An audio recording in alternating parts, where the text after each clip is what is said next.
Hola, ¿qué tal? Nosotros somos Verónica Cecilia Stone Perotti, Manuel Arturo Suárez Améndola y David Pérez Miguel, presentando este trabajo de la materia de metodología de investigación en la clase de matemáticas. Para esta presentación nos basamos en el artículo de Research Methods in Education de Cohen et al. 2007 y vamos a comenzar con uno de los capítulos que es la naturaleza de la indagación. En la introducción de este capítulo, bueno, buscan explorar el contexto de la investigación educativa y a partir de distintos tipos de investigación empírica, como científicos, positivistas, naturalistas e interpretativistas, de la teoría crítica, entre otras. Eh, y bueno, intentan responder cómo conocemos el mundo, qué significa conocer o comprender, cuál es el objetivo de conocer, y hay implicancias para llevar a cabo una investigación educativa. Lo educativo, lo político, la toma de decisiones, son cuestiones que se encuentran entrelazadas. Para seguir, la búsqueda de la verdad es otro de los capítulos dentro de la naturaleza de la indagación, eh, en respuesta de cómo comprender la naturaleza de los fenómenos de nuestro entorno. Y bueno, aparecen tres grandes, digamos, este, cuestiones fundamentales para comprender esa naturaleza, que son la experiencia, el razonamiento y la investigación. Eh, Dentro de la experiencia, en el texto se habla como, bueno, distintos sentidos que puede tener esta experiencia, tanto en personas con falta de instrucción, ciencia o conocimientos, como, bueno, desde los científicos, donde sus teorías son cuidadosas y sistemáticas y sus hipótesis, bueno, se deben probar empíricamente con una base firme en los hechos. Este, También sobre los distintos tipos de razonamiento, razonamiento deductivo, luego en el siglo XVII inductivo, como luego aparece el razonamiento combinado de lo inductivo y lo deductivo. Eh, Finalmente, la búsqueda de la verdad a través de la investigación eh, tiene ciertas características importantes, como bueno, que es sistemática, que tiene un control de pruebas y hechos objetivos, eh, que es crítica de proposiciones hipotéticas sobre supuestas relaciones entre fenómenos. La investigación es empírica, el científico recurre a la experiencia para la validación, también se corrige a sí misma, combina la experiencia y el razonamiento, se basa en este modelo inductivo-deductivo y es exitoso para descubrir la verdad en lo que respecta a las ciencias naturales. Bueno, y dos concepciones de la realidad social es otro de los subtítulos de este capítulo, donde se estudian, bueno, los cuatro supuestos sobre estas concepciones del mundo social: lo ontológico, lo epistemológico, de naturaleza humana y lo metodológico. Formas diferentes de ver la realidad social y formas de interpretarlas. Estos supuestos pueden ser explícitos o implícitos, y bueno, y estas perspectivas tienen implicancias en el estudio de la investigación educativa.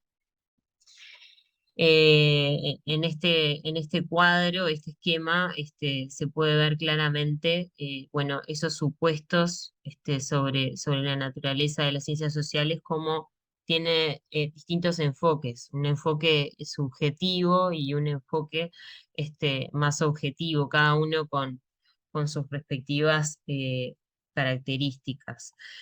Para nombrar alguna de las características, por ejemplo, que el texto profundiza sobre todo de los antipositivistas y los positivistas desde el punto de vista epistemológico. Bueno, refieren a que cuál es la base misma del conocimiento, su naturaleza y sus formas, cómo se puede adquirir, cómo se comunican, cómo son las visiones de cada uno. Bueno, por un lado, el conocimiento es más duro, objetivo y tangible, donde va a exigir de los investigadores un papel como de observador, y del otro punto de vista es el conocimiento más personal, más subjetivo y único, impone como a los investigadores un compromiso con sus temas y un rechazo, a estas formas del científico natural. Positivismo. El positivismo se asocia con el filósofo francés del siglo XIX, Auguste Comte. Está orientado a tener la observación y el razonamiento como medios para entender el comportamiento. Es decir, para poder comprender la realidad necesitamos observarla y razonar acerca de ella. El conocimiento, como podemos ver, se basa en experiencia y solo se puede obtener por medio de la observación y experimentación. Esto quiere decir que el conocimiento es a posteriori, al contrario del conocimiento a priori, donde a partir del razonamiento podemos inferir los fenómenos naturales. En este sentido, esta corriente filosófica está orientada hacia los hechos y los fenómenos naturales y podemos confiar en que la realidad puede describirse en esos términos por medio de la observación y la experiencia. Los supuestos de esta filosofía atribuibles a Giddens. Las metodologías de las ciencias naturales pueden ser directamente aplicables a las ciencias sociales. Esto significa que la misma metodología que nosotros podemos utilizar para entender la realidad de la naturaleza, la podemos aplicar a las ciencias sociales, es decir, para entender el comportamiento humano y todo lo que derive de esta situación. Como supuestos de la ciencia tenemos los siguientes. Sí, el determinismo nos indica que hay una relación entre los sucesos y sus causas, pero que no únicamente que estos sucesos existan y estén determinados entre sí, sino que también hay regularidad entre ellos. Es decir, podemos confiar en que el universo no se comporta de una manera errante o caprichosa, de tal manera que las relaciones que podamos nosotros inferir entre los eventos sean consistentes en el tiempo. El segundo supuesto es el empirismo, es decir, que el soporte de una teoría depende de la naturaleza de la evidencia empírica que podamos aportar para comprobarlo. Hay 5 pasos: experiencia, ¿sí? Clasificación, cuantificación, relaciones, el descubrimiento de las relaciones y aproximación a la verdad. Es decir, el empirismo lo que nos da es un marco metodológico para, de acuerdo a estos 5 pasos, nosotros poder obtener esa información que confirme o no confirme la teoría y la hipótesis. El siguiente supuesto es la parsimonia y que básicamente es el que mencionamos cuando hablamos de la navaja de Occam. En este sentido, lo que se trata es de cuando tenemos diferentes explicaciones para un mismo fenómeno, debemos optar por la cual es la más simple. Y en este sentido, la parsimonia lo que indica es las mejores explicaciones son aquellas que son las más simples para poder entender el fenómeno al cual se refiere. Entonces, esto nos da una pauta, un ámbito para no crear explicaciones muy complejas alrededor de un fenómeno que podamos observar. Generalmente, eso no implica que no pueda ocurrir de esa manera, sino que de manera general deberíamos nosotros elegir aquella que es la más simple posible. Y finalmente, el supuesto de la generalidad, es decir, que las observaciones que nosotros podemos obtener acerca de un evento, podemos extrapolarlo a lo general. Esto tiene que ver también con el primer supuesto del determinismo, es decir, la naturaleza se comporta de tal manera que es regular.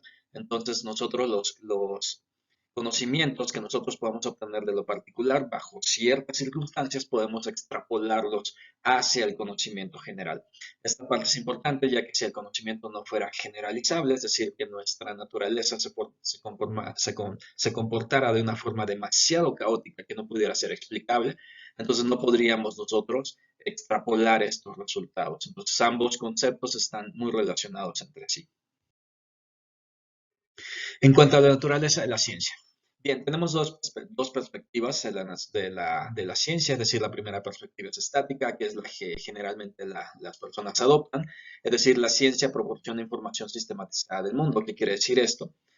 Que como herramienta la ciencia nos aporta información de cómo entender al mundo, cómo comprenderlo y cómo modificarlo.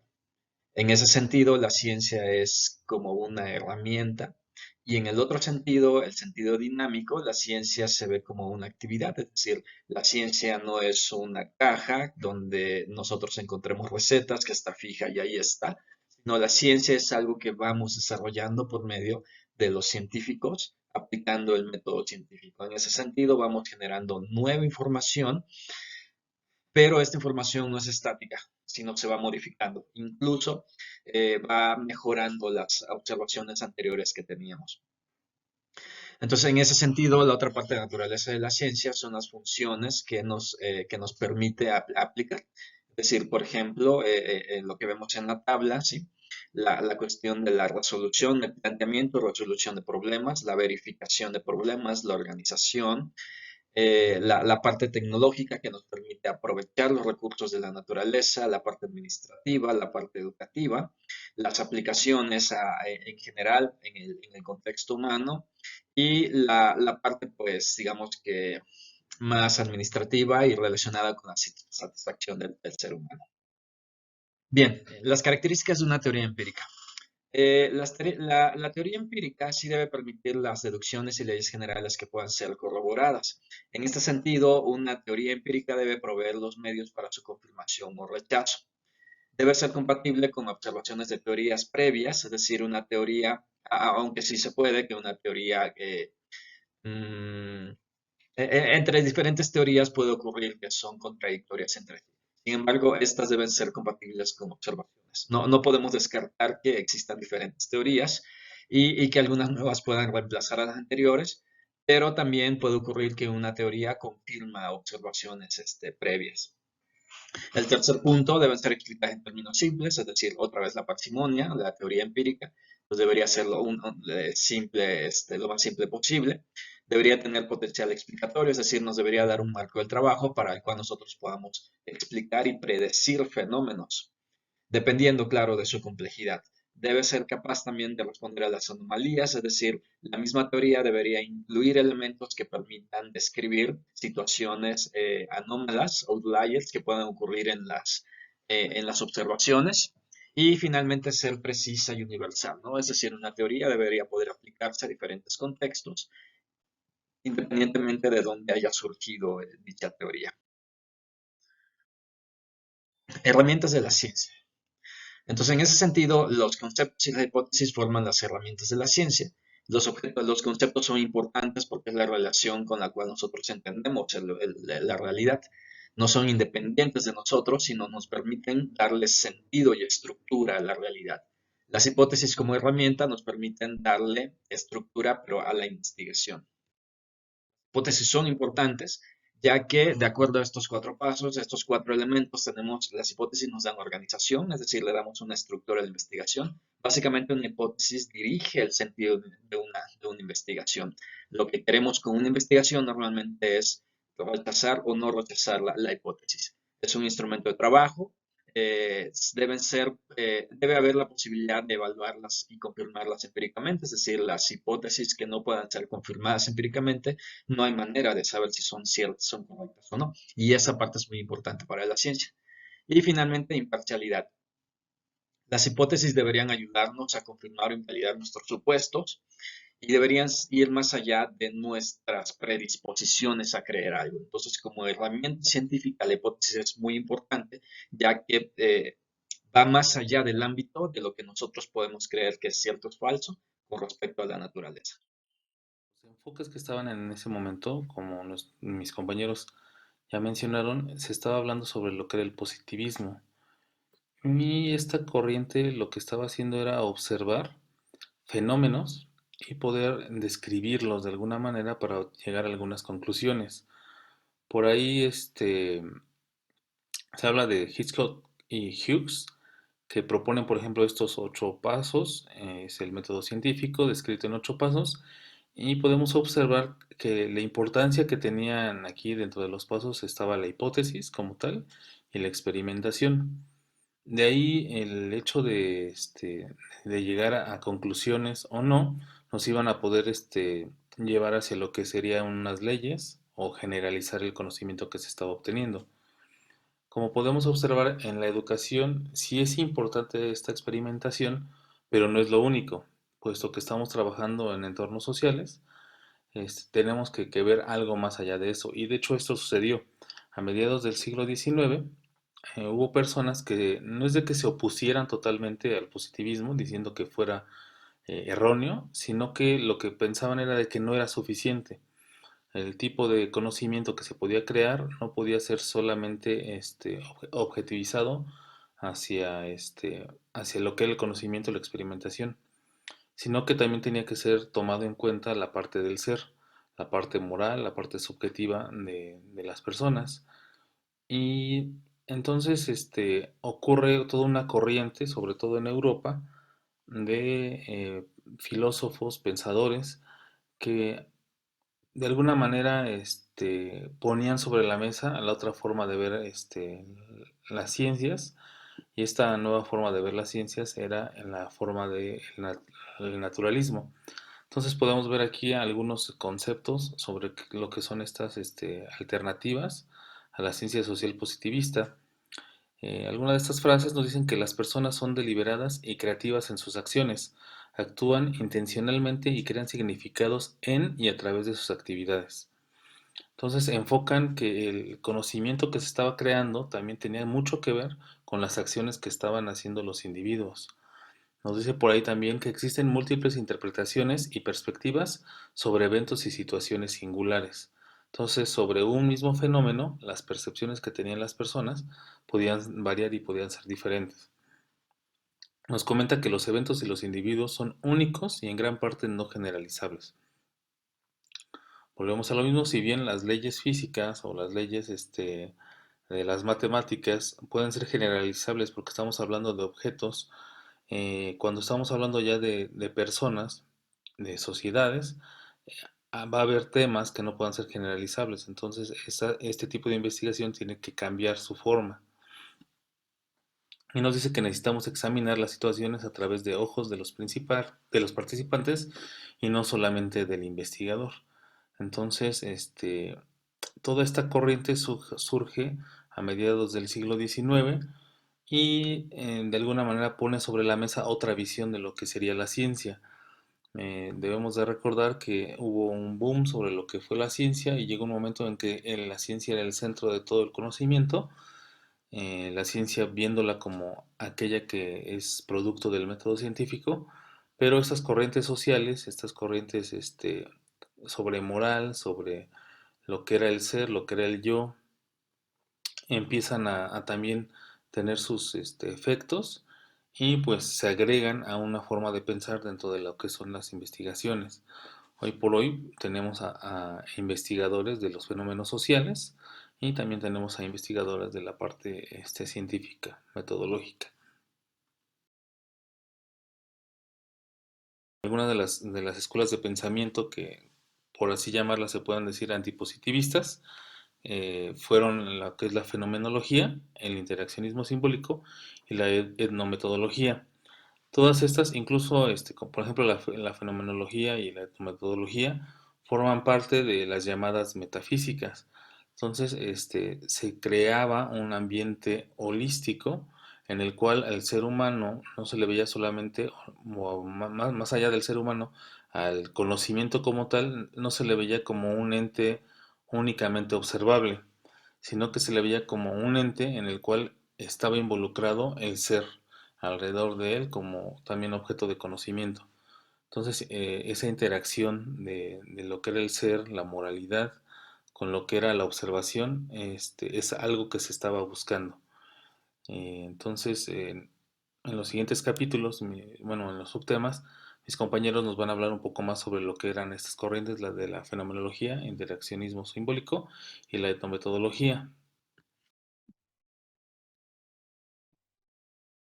Más adelante, nosotros vamos a estudiar los paradigmas normativo e interpretativo, estos modelos que se contraponen, uno desde la objetividad y otro desde lo subjetivo, tienen también características diferentes.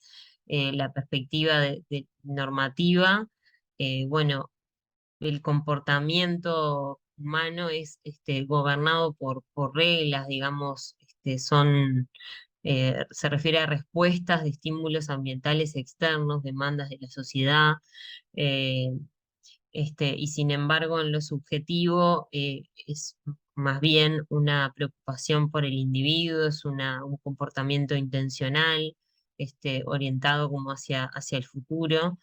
Y aquí de nuevo donde se pueden ubicar los positivistas y antipositivistas. Bueno, más adelante aparecen estos fenómenos, enfoques, digamos, que son enfoques naturistas cualitativos, fenomenología, etnometodología, interaccionismo simbólico, y basándonos en la fenomenología, algunas de ellas son esas características, y para destacar, bueno, digamos, el enfoque sobre el estudio de la experiencia, sobre esta fuente de los cimientos de la ciencia y cuestionar ciertos supuestos de la vida cotidiana, para poder comprender el mundo de esa vida cotidiana. Desde lo etnometodológico y por otro lado tenemos el interaccionismo simbólico, también tienen características bien distintas. Dentro del interaccionismo simbólico tenemos, perdón, dentro de la etnometodología tenemos los lingüísticos y los situacionales, que los lingüísticos se ocupan del lenguaje, su uso y sus formas, de las conversaciones, de la vida cotidiana. Y bueno, tienen características comunes estos enfoques que se ajustan naturalmente al tipo de acción que se encuentra en las aulas y bueno, y son capaces de preservar la integridad de la situación en la que se encuentran. Hay ciertas críticas a los enfoques naturistas, naturalista e interpretativo, bueno, la falsa conciencia de los actores, informes subjetivos y engañosos. Los enfoques interpretativos ponen límites artificiales alrededor del comportamiento de los sujetos. También hay una crítica a la teoría interpretativa por sus estrechas perspectivas microsociológicas. Estas son algunas debilidades. Teoría crítica. En cuestión del positivismo y otros paradigmas de los que no me tocó hablar, la teoría crítica viene a darnos un intermedio entre ellos, pero también eh, precede y lo que indica es que deberíamos nosotros actuar sobre nuestro medio, es decir, no deberíamos ser simples espectadores observando y explicando fenómenos, sino también actuando para modificar el fenómeno al cual nos estamos refiriendo. Entonces, en ese sentido, el conocimiento y la investigación ya no deberían ser neutrales. Y esto se da, el científico debería involucrarse en estos cambios, sobre todo por el conocimiento que tiene y el entendimiento del fenómeno. ¿Quién sería mejor o más apto para poder modificar este comportamiento que el científico? Entonces, en ese sentido, la teoría crítica apuesta por la pérdida de la neutralidad del científico y de la ciencia. En ese sentido, la teoría crítica entonces nos aborda una parte de los intereses, es decir, cuáles son los intereses que están presentes, ¿no?, en el comportamiento de la sociedad, hacia dónde va la sociedad y quién la está dirigiendo. En ese sentido, las fases de la crítica ideológica entonces nos dicen la fase 1, descripción e interpretación de la situación. La fase 2, las razones por las cuales damos forma o se ha llegado a esta situación. La fase 3, cuál sería una agenda para modificar la situación. Y la fase 4, la evaluación de los logros de esta modificación. Entonces, en este sentido vemos que el científico o la investigación, hablando más ampliamente, se involucra en el cambio de la situación que está estudiando. Entonces, es un actor participante en la misma situación. ¿Cuáles son las críticas? Las críticas es justamente que darle este sentido a la investigación, pues ya la mete en una agenda política, ¿no? Es decir, no solo es un observador, sino también se convierte y eso puede afectar los resultados de lo que estás observando. Entonces, hay muchos, los intereses que se describen en cuanto a la descripción de los tres intereses se nota como una separación artificial, es decir, hay muchas más razones por las cuales podríamos hacer investigación o querer involucrarnos en el cambio, de ser agentes de cambio, como para descartarlos únicamente en tres. Ahora, en cuanto al sentido de teoría crítica y currículum, ¿en qué nos afecta en la parte educativa? Bueno, básicamente lo que la teoría crítica nos está dando es la institucionalización del conocimiento como agenda del poder, es decir, ¿a qué sirve, a qué intereses sirve las instituciones educativas? ¿Cuáles son esos propósitos? ¿Qué propósitos deberíamos tener? Pero ¿cuáles son los intereses a los cuales sirven? Entonces, en ese sentido, cuando armamos el currículum educativo, deberíamos nosotros identificar qué propósitos, cuáles son las experiencias que vamos a proveer para alcanzar esos propósitos, cómo los organizamos y cómo podemos evaluar si han sido alcanzados. Ahora, como bien sabemos, no todo el conocimiento se puede incluir en el currículum. Entonces, ¿cómo organizarlo? ¿Cómo determinamos cuál es el importante? Entonces, en este sentido, hay que identificar, es decir, la teoría crítica aboga por identificar esos intereses y sobre todo en el sentido de hacia dónde estamos dirigiendo la investigación. Debemos fijarnos en las estructuras y relaciones de poder, sobre todo identificar si el conocimiento es emancipador o bien está generando nuevas estructuras y relaciones de poder, ¿no? Como bien sabemos, la parte de la educación es una parte muy formativa para el ser humano, por lo tanto, ¿qué formación se les está dando a estas futuras generaciones? ¿A qué intereses van a servir? Finalmente, podemos hacer notar la cita que tenemos en el artículo que dice, cómo una sociedad selecciona, clasifica, distribuye, transmite y evalúa la educación que considera pública, refleja la distribución del poder y los principios del control social. Y en ese sentido, pues podemos confirmar que tiene toda la razón, ¿no? En ese sentido, la parte formativa de los niños, cuando aspiran a crecer y formar parte de la sociedad, pues es una parte que los guía hacia dónde, en qué posición van a estar en la sociedad, van a estar en las estructuras de poder o van a estar abajo de esas estructuras. Y eso lo vemos mucho en la parte de educación, tanto la pública como la privada, es decir, aunque los dos siguen una estructura educativa que se norma y se rige por lineamientos y normativas a nivel país, podemos ver esas diferencias, ¿no? Y no solo las diferencias en la educación, sino la diferencia en la condición social y económica de las personas que acceden a cada tipo de educación. En un resumen, de alguna manera, después de lo que mis compañeros estuvieron hablando, podemos observar a tres formas de investigar, tres formas de investigación, tres paradigmas que podemos observar. Y sería la primera forma de ver las cosas, sería una forma normativa, la segunda una interpretativa y la tercera una crítica. Como podemos observar, el normativo tiene que ver con esa objetividad, es un conocimiento generalizado y el interés de este conocimiento es un interés técnico.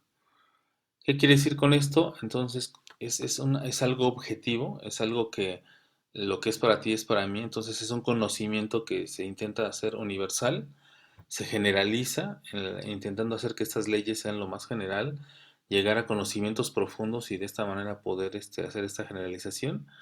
Y el interés va a ser meramente técnico para poder resolver situaciones técnicas. Después la otra óptica es la interpretativa. En ella se ve con subjetividad. Contrario al normativo, aquí vamos a poder ver que el conocimiento o lo que se está a las conclusiones que se están llegando van a tener que ver más con la percepción de cada uno de los que están interviniendo. Va a ser una forma subjetiva. Por lo tanto, este conocimiento va a estar basado en el individuo y el interés va a ser práctico del qué se va a hacer con ese conocimiento. En tercer lugar tenemos a la forma de ver crítica, y esta forma de ver crítica nos comenta que lo que está buscando, que está persiguiendo es la colectividad. Por tanto, deja de ser individualista y se convierte en fenómenos sociales, en lo que está de forma social. Y el interés, así como en el normativo fue técnico, en el interpretativo fue práctico, en este es un interés emancipatorio, es decir, el cómo las sociedades se van a estar comportando y cuáles van a ser los efectos que esto va a llevar consigo. Si bien estos son los tres paradigmas que se han abordado por ya un gran tiempo, eh, nos surge un cuarto paradigma, que es un paradigma emergente que se llama de la teoría de la complejidad. Este paradigma tiene como ejes o como puntos a observar esto que es la retroalimentación, la conectividad, la recursividad y la autoorganización.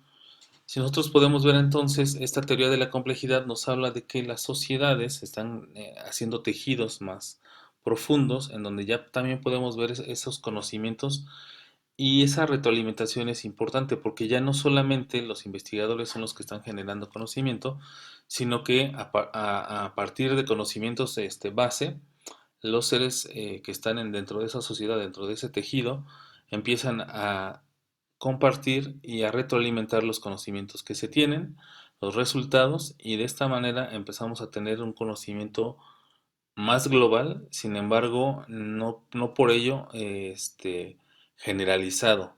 Se tienen los comportamientos en forma compleja y esta complejidad lo que nos va a hacer es tener una observación de lo que es la realidad, lo que es la naturaleza, de una forma más profunda.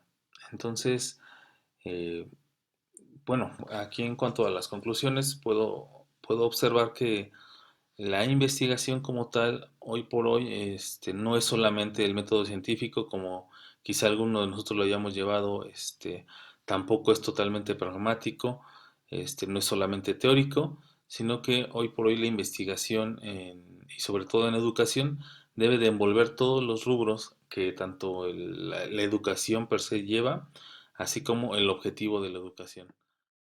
Y como reflexión final, bueno, el texto me parece que es importante tener como una comprensión de la historicidad de cada teoría en términos de beneficios, obstáculos, transformaciones que se fueron dando, observación de críticas y límites de cada teoría. Creo que es fundamental para un futuro investigador las distintas formas de conocer e interpretar, y la proximidad con la acción docente como el análisis de las prácticas a posteriori, ¿no? Es una herramienta que justamente nos va a permitir poder tomar decisiones conscientes sobre, bueno, sobre el caso de nuestra investigación de tesis. Ahora, mis conclusiones en cuanto a la lectura. En esta lectura se nos presentan dos teorías, bueno, tres, una que no me toca explicar, el positivismo, la teoría crítica y los paradigmas interpretativos, para entender la realidad, ¿no? Entonces, en ese sentido, debemos ir a partir de la premisa que podemos entender la ciencia social así como entendemos la ciencia natural por medio de la observación y la experimentación. Entonces nosotros podemos sacar resultados, podemos generalizar esos resultados. Entonces, en ese sentido, la ciencia que antes se consideraba únicamente aplicable a la naturaleza y para poder explicar la realidad, también la podemos utilizar para poder evaluar, analizar y explicar las relaciones sociales, es decir, todo lo que tiene que ver con el comportamiento del hombre. En ese sentido, dentro de toda esta amplia composición de la ciencia social, la parte educativa pues, también tiene esa aplicación, ¿no? Podemos nosotros aplicar ciencia, metodologías cualitativas para el estudio de la educación y enmarcarla en la parte social del hombre y en cuestiones de las estructuras de poder. Finalmente, haciendo una reflexión sobre el trabajo que acabamos de presentar, me lleva a pensar que como ingeniero, mi pensar sobre lo que era un método de investigación siempre había sido basada en el método científico y hoy puedo observar con un panorama más amplio que los fenómenos sociales son importantes de revisar y en mi caso muy particular de la tesis, esos fenómenos que pasan alrededor del alumno, del individuo, que lo componen, ¿no? Sus emociones, en mi caso la motivación que tienen por estudiar, las características que tienen sociales de su familia, del entorno que crea con el profesor, el aula de estudio, el colegio en el cual está, y todo ello es observable, es medible, y de esas características tanto cualitativas como cuantitativas me van a llevar a poder esquematizar mi método de investigación, y creo que este trabajo me ha abierto los ojos para ese fenómeno social que quizá no había tomado en cuenta, sin embargo, se me ha estado sugiriendo en los últimos días. De esta manera terminamos nuestro trabajo y agradecemos su atención.